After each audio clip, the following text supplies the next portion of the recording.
Now, do you use this system primarily most of the time when you're going any yeah, that's why I keep I got it in the trunk right now, but pretty much everywhere I go to maximize my observance of the system, I drive as minimally as possible. There we go. So, I mean, I think my manual driving is just over 1,000 kilometers total. Wow. In like 42,000 kilometers of driving. I'd be the same way, honestly. Because I mean, I've been driving so much for so long that like I've had my fun. To me, it's more fun to observe the system and to watch it handle things. It's a 3-pin drive now. There we go. All right. With all sorts of randomness. There we go. Yeah, as soon as you see that little wheel, that means you have it available. And then it's just 2 clicks. And then it'll get it. Let's see if it'll actually, yeah, there it is. It's kind of hard to guess what's going to happen because it can do it perfectly. Like in my system, I know it can't do turns that like 90-degree turns. It can't do stop signs or whatever. So you kind of know what to expect when you're driving. People are like, don't you ever get afraid that you're gonna it's gonna make a mistake? I'm like, I know what's gonna happen next. I can predict what it's gonna do, and then I'll get ready to stop it when it's about to, exactly. If we're gonna come to a turn or some of that, like some of those turns back there, I would take over just for the turns because, like I said, it doesn't decel quick enough. So you already know what to expect. But interesting with this, you kind of never really do know. Well, kind of. To your point, I've explained to some people that with like 400 hours on this system, well, this is going to be interesting. So I guess with you doing this a lot, you know what.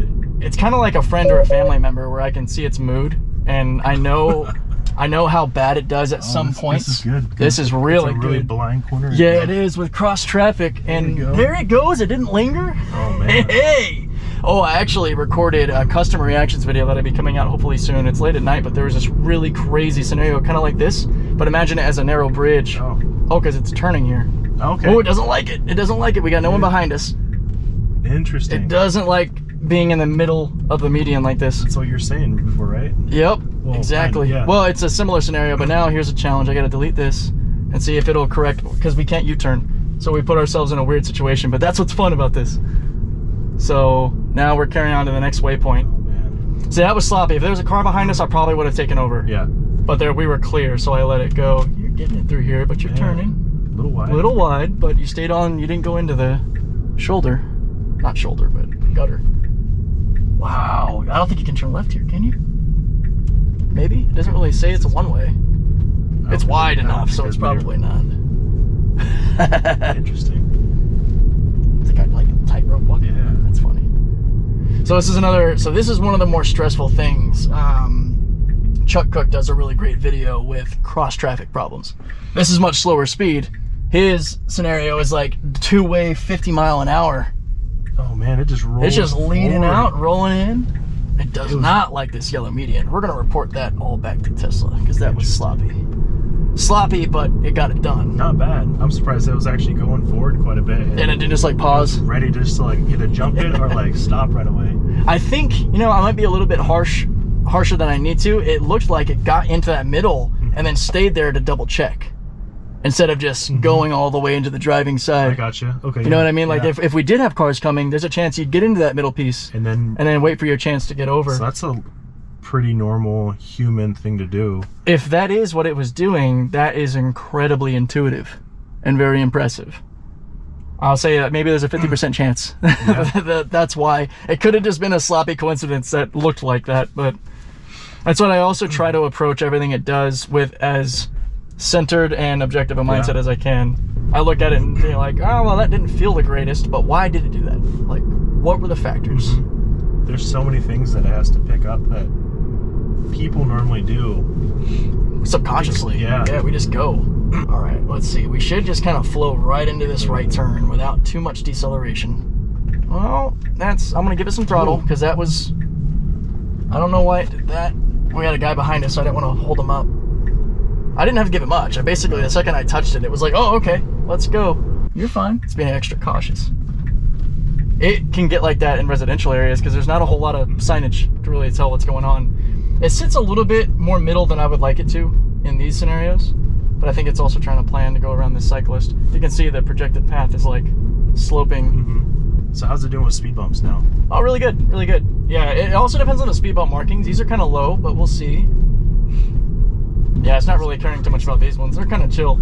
I've got a few that I encounter where I'm at, or like really like crosswalks that are just raised as speed bumps, and it does a really good job. It usually slows down to around 30K for them, which is pretty comfortable. And that's a new thing for just recently, right? Well, it actually came out with 1010, and it actually showed them. And a lot of people, when they got 1011, were like, "Oh no, we don't see speed bumps anymore." I'm like, no, it's not visually represented, but it is still slowing down for most cases. I've had a few though where it doesn't. And I've had to grab it because I'm like, oh, this is going to be a bit of a hit here. It's those big speed bumps that kind of like, you don't really tell until you're like right there next to it. If they've got good, I don't know this for sure, but I think if they've got good markings, like the little white arrows, I think that is a really good indicator to the car. We're leading in, which is actually good. It needs to. That way it can go. What? Except don't slow down in the middle. Come on. That is probably one of my biggest pet peeves. That's a really small thing, but still annoying, is that it'll feel like it's about to commit and then go, eh. That's where I made the joke that Beta's got commitment issues. Yeah. I'm like, no, just commit to it, man. And we're wiggling all over here. What are you trying to do? No. Okay, going straight. Corrected itself. You think it stopped because there's a kid over there? Nope, that was my bad because the waypoints were switching. It was actually going to nav straight to your place, but then I swapped the waypoints and the navigation corrected. So now it's going to the next waypoint and then it will go. Yep. Okay. Back to where you're at. I like that. The waypoints are a little finicky. If you don't do it fast enough, then you can get stuck in a weird, like, trying to figure out the next move scenario, and it'll keep, like, missing its turn. I can almost imagine the car going, dude, we had a course, and now it's gone. I don't think we've had a disengagement yet. No.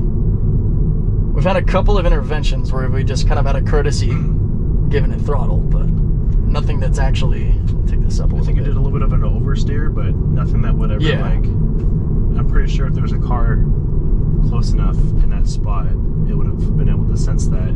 Oh, absolutely. That's something you'll, sometimes it actually will perform better at certain turns if there is a car next to it. Yeah. Versus if there isn't, it thinks, hey, that lane's up for grabs. Yeah. I'm going to change. So this is weird. I don't know how to behave with a stop sign and a blinking red. We need to go next. Oh, cool. There we go. Good stuff. Because sometimes when like a street light will switch to a four-way, what are you doing? There you go. It'll kind of sit there, like, and not actually treat it as a stop sign, but sometimes it will. It's a little inconsistent. That's why in like my customer videos, I kind of make a conscious note to bring up safety. I hope that wasn't for our benefit. Yeah. I could sneeze and blow you away, bro.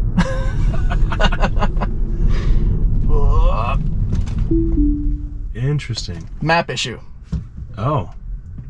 So it was actually going to go over this way, huh? Mm-hmm. I grabbed it there. Crazy. It would have slammed on the brakes, but that's a scenario where I'm not going to wait. No. I'm just going to do it myself. If you see it, there's no point in seeing what it does. This is a weird, this is where I would classify this disengagement as a map issue. Interesting. Because it's running off of two, visuals and map data. Yeah, right? It's got map data, but it is supposed to be prioritizing vision first, which is why it made that turn. We had an interesting scenario where that pedestrian came out of nowhere. It's like, yeah, I'm not going to take that chance. See, it's a good thing you're paying attention too. Yep, that's exactly why. You know, kind of funny enough, I was just going to mention how I make a point when I'm with customers to bring up safety and the fact that you can't click it and forget it. This isn't a system you can go to sleep with, blah, blah, blah, blah, blah. No, you're not done driving. Like, no. You're driving, it's an extension to it. Yep. Yeah, there are a lot of testers that love to use this as, you know, it will be used in the future as a customer of FSD, and then there are people like me that are like approaching it from a science standpoint, like, all right, experiment, let's see, what can we do? I don't think that using it for lift is negative, but I mean, like, you're driving, you're actually giving it more data. It's safer because you have yourself and cameras around you watching what's going on. Exactly. So I mean, like, you really can't go wrong. And plus that there's never been an instance with like it's done anything like crazy that would jeopardize, you know, anybody's lives. I think the only goof we've had on beta was the kid who bumped into that little plastic stanchion in the Model Y, where he was turning like the bike lane stanchions, and he bumped it barely, and he was just caught off guard. When I'm coming into weird turning scenarios too, my hands are hovering, like I'm here, like. No, I've seen in your videos, you're always holding on, you're right next to the wheel, so. Even if it kind of looks like they're away, like I'm there so quick, like nope.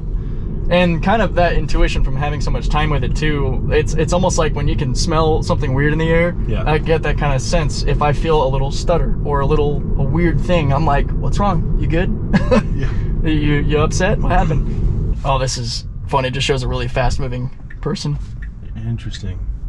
Why is it treating this like it's targeting the vehicles like we're at a four-way stop? Maybe it's because it's trying to do red on red. Which, this is really weird. I just realized how weird this intersection is. It's like one ways. That's what I was curious too about how to do with like do not enter and like one ways and everything. Cut that Subaru off. That was rude. Yeah, because it had time. It had 2 lanes. Yeah. Sorry, bro. It wasn't me. No, he don't care. Oh, he's chilling. Vaping and going. Yes. I mean, he wasn't like right on our bumper. I wouldn't have let it cut him if it was that close. See, I feel like this is more like what you'd see in like San Francisco, where you have to like get over quickly in the busier areas where you need to take your chance when you have it. It does do very well. Oh, here we go. Okay, so this is what I classify on the donut as system limit, because it won't go until I tap the accelerator. Really? Which is weird. It looks kind of never like mind. What just happened? Does it think, it thinks it's emerged. It does, and I've got my hands here just in case. Yeah. Okay.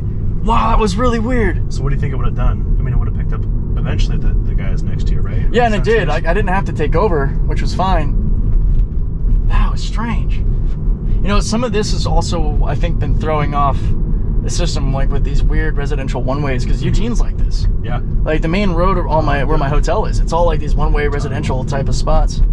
But Elias brought up a good point. He's like, you know, there might be the fact that you're probably the only beta tester there. Maybe. And with that, it's like one of the things that was brought up at AI Day is how the system paints a vector space as a whole when the beta cars are going around, and they're all kind of like painting the world around it. It's basically doing like a hive mind kind of thing. It's doing map data and then if it's, so you're saying like if it has more visuals on here, it's more likely that it's gathered data from all over the place to incorporate that in with the current maps?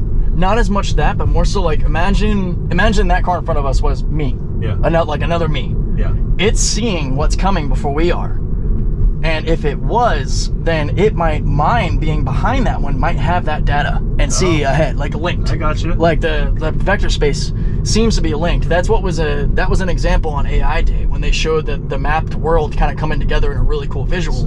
It was like all the cars came together. So up here, it's gonna be pretty interesting. There's only one way to get on that bridge. You have to merge to the center lane, and everybody's fighting for it for the next couple lights. So this will be good. All right, let's see what happens. So you pretty much have to you have to jump and get over because there's so much short distance in between each stoplight.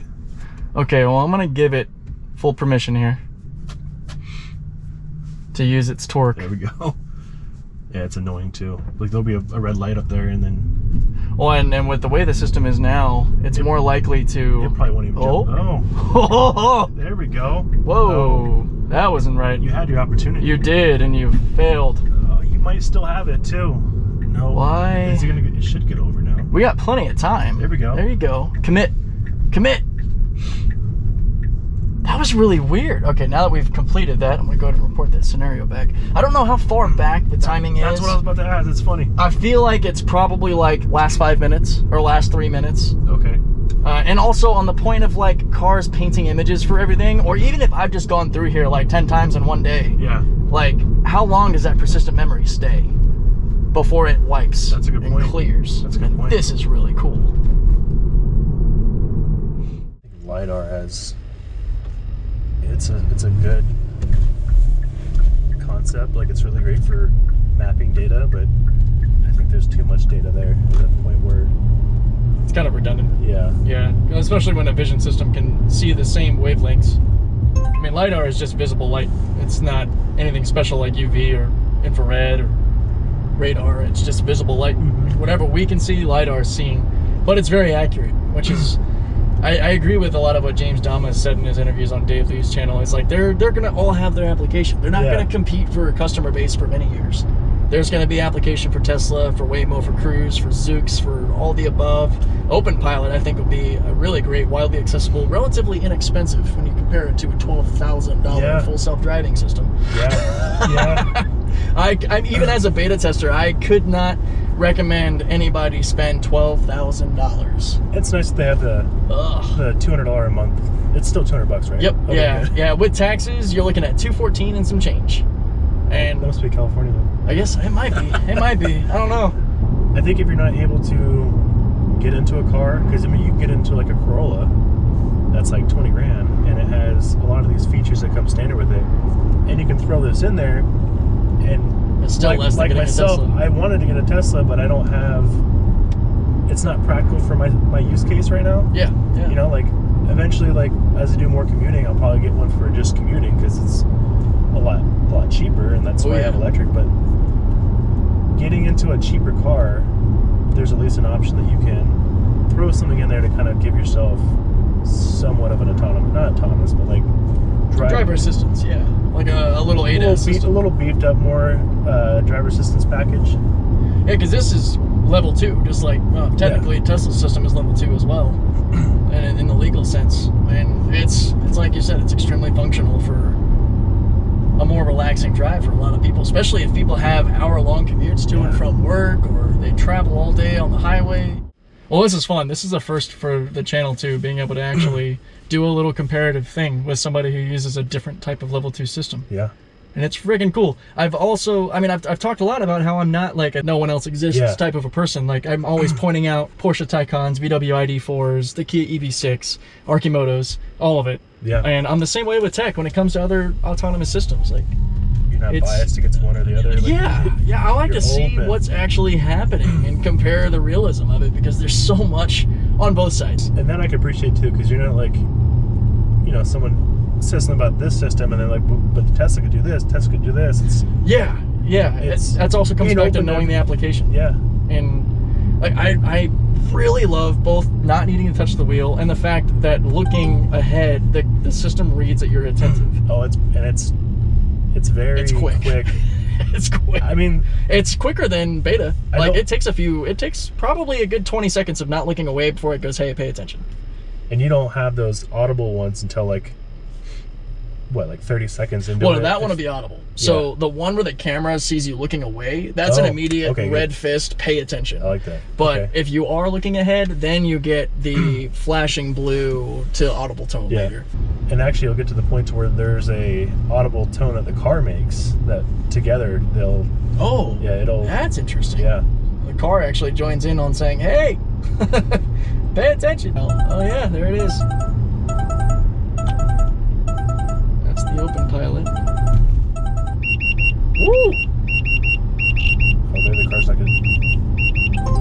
I mean, that one's pretty obvious. That's basically the equivalent of the red wheel on Teslas, where it's like, take over immediately. I've actually never got to that point before. For science. I was kind of curious. I've never taken it that far, so at least with somebody here with me, and I'm kind of still kind of paying attention to the we would looking down a little bit. It's a semi-controlled environment.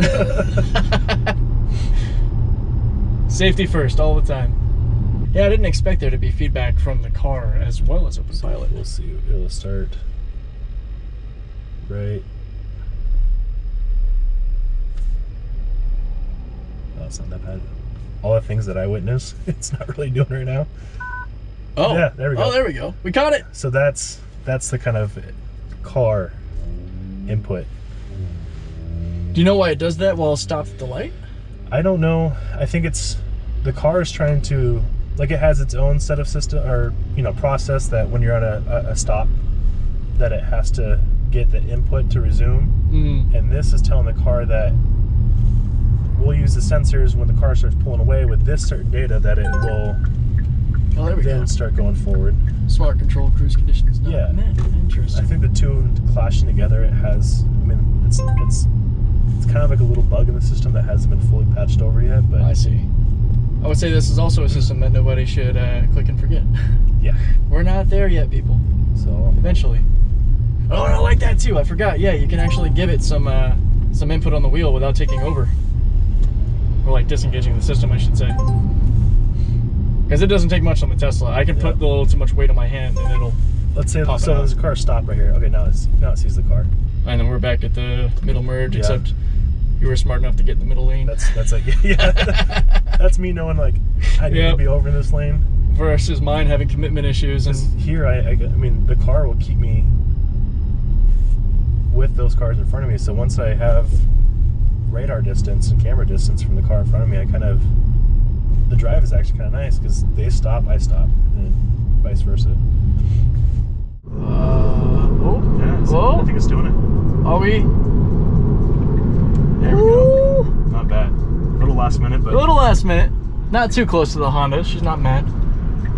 Perfect. So we got a lead through cross traffic scenario here. I've had to learn to trust this too, because it feels like, okay, are you going to jump in front of these people? Oh. But I know it won't. I know it'll see it. And then, wow, this is really weird. Good correction though.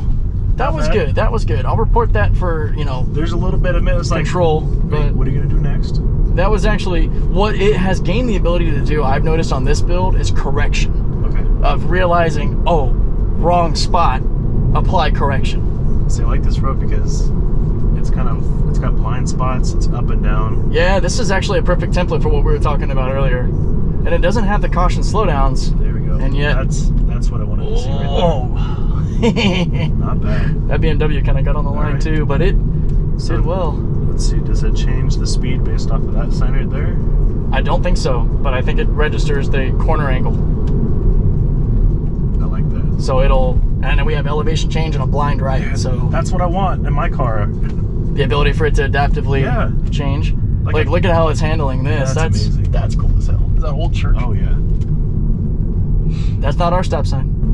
See, I don't like scenarios like this because we're coming in hot. And it's pretty. And there we go. Okay. There we go. That's also where I've learned to trust it. In the past, I'd take over because I'm like, you're coming in really hot. But now I know it's really good at bringing its speed down. Thank you, gentlemen. There's been times where I go down the street in my car, it means electric, so like they don't hear me pulling up. Yeah. Yeah, that worked perfect. All right. Right on, dude. There's the beta experience.